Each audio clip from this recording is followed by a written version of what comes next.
So guys, mabilisan lang. Epson L3110 issue, paper jam. So may nakuha ko sa loob. Yan. Takip ata ito sa lighter. And then once nang nag-test print ako, may problem yung printout niya. Yan. Halos wala yung kulay. So cleaning po tayo. Long press mo lang ito, reset button. Hold. Once na mag-blink, release mo na. Yan.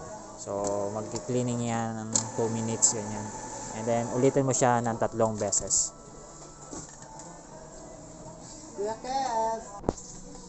Yan, so kung wala pa din pag cleaning, check mo nyo to. Sub assembly, linisan nyo to. Alisin lang yung cover dito sa gilid, and then yung waste tank, and then si side cover nya. Ayan. Dan 2 screw lang yan para maalis ito, and then linisan.